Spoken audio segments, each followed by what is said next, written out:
Good day, fellow hunters. This is Jared Lantern with another prop review video for you today. And today I will be reviewing the Dracula Gravewalker. This comes in a series of different characters that all have pretty much the same structure and same position. And the theme is basically classic movie monsters. They have a creature from the Black Lagoon, Dracula, obviously, the Wolfman, and some more modern ones they have Leatherface and Freddy Krueger. I might be missing one, I'm not sure, but pretty much all the same look to them, in the same position. They are all made of that really hard foam. I can't remember exactly sure what it's called. I want to say polyfoam, but I don't think that's right. But it's the really hard foam, so you can see that it's pretty durable, and it measures about just a little over 2 feet wide. It does come in 3 pieces. The neck and the head and the shoulders are all one unit, and then the arms are kind of just placed into the shoulders. But let's go ahead and take a look at the details of him. He has some really amazing details on the face itself, and really nice structure to the face. You can see even down to like the wrinkles around the eyes and the nose and the forehead. The teeth are kind of just really basic. I would have liked to seen a little more detail on the teeth other than just, black and white composition, but still pretty good. But again, the paint job around the eyes is really nice. And then you have the classic Dracula widow's peak hair with some nice detail there.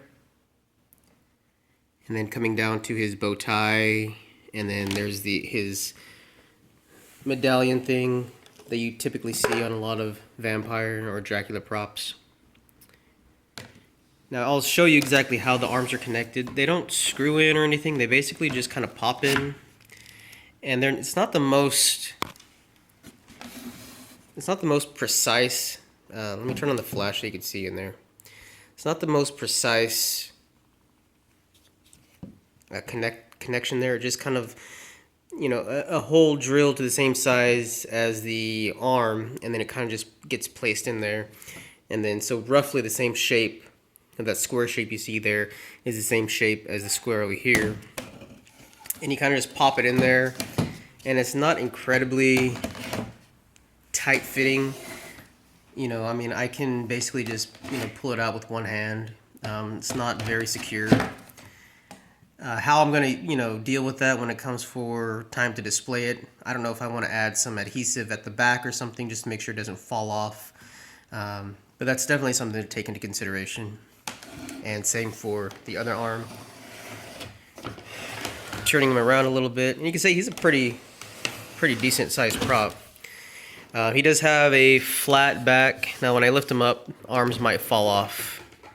Let me jump cut here so I can get him up. So here's the back side of the prop. It's, just hollow.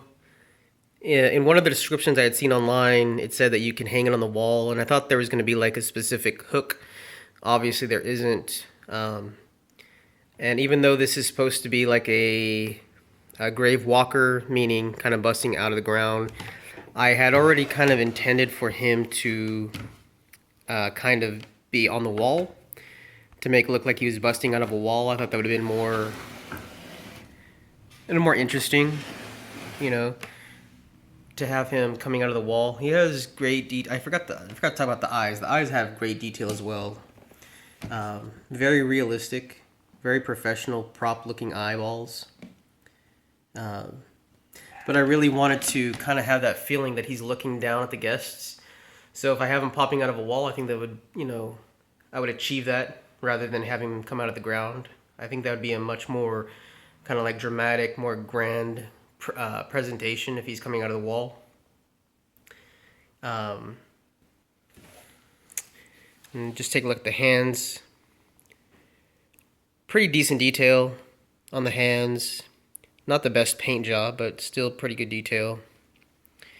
Now the interesting thing about this guy was I was randomly searching for props on Amazon, and the cheapest I had ever seen this prop was on Walmart's website, and it was like $59, I believe. And all these Gravewalker props, they're all pretty much priced similarly, and anywhere between $50, $60 up until like almost like $100. And for whatever reason, Amazon was offering this prop as an add-on item. And I don't know if you are familiar with Amazon Prime's add-on system, but basically, if you order a certain amount of merchandise totaling a specific amount that they indicate, you can add on certain items for super cheap, and they ship for free. And they had this guy as an add-on item for $3.99. Now for $4, that was really hard to pass up. But the amount that I had to put into my cart in order to add them into my cart as an add-on item was $49. So I figured, okay, if I spend $49 plus the $4 to pay for him, it's pretty much going to be the amount that I would pay for him at the cheapest price that I've seen him for. So I asked my mother if she had to use Amazon for any reason, because I use her Amazon Prime account, and she said she had to buy a gift for somebody. I said, how much was it? She said $79. So of course I jumped at the chance to get this guy for $4, which I did. So I was extremely happy to get him for $4. I'm very happy that I did not pay full price, because I do not think I would be happy. If I had paid like $60, $70 for him, I probably would not be too happy. But I'm going to judge this and rate this as if I did, because I think anybody would be happy to get a prop like this for $4, regardless of the quality. But speaking in terms of just the quality, I love the face. I love the detail on the face. I love the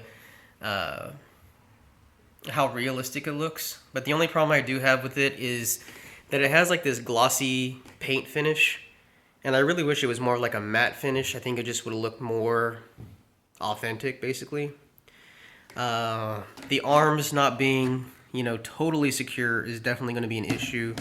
I wish that they would have been more secure in attaching the arms. And then, of course, if wanting to hook this onto a wall, I wish there was a specific hook for doing so. And, if I were to have bought this at the original price, I think that is also kind of a negative. So let's say that I did buy this for $65. I definitely would not be too happy with what I received. So on a scale of 1 to 10, I'm going to give him a 6. But otherwise, I think, for $4, for the $4 alone, I think I'm going to give him a 10. But, if I had bought him at regular price, I'm going to say about a 6. But I'm happy with it. So there it is, the Dracula Gravewalker. Perfect addition to my vampire room this year. And, yeah, so making some progress on the haunt build today. I'm hoping to get a video of that up very, very soon. And other than that, thank you guys so much for watching. If you like what you're seeing, please like, comment, and subscribe. And as always, keep it creepy.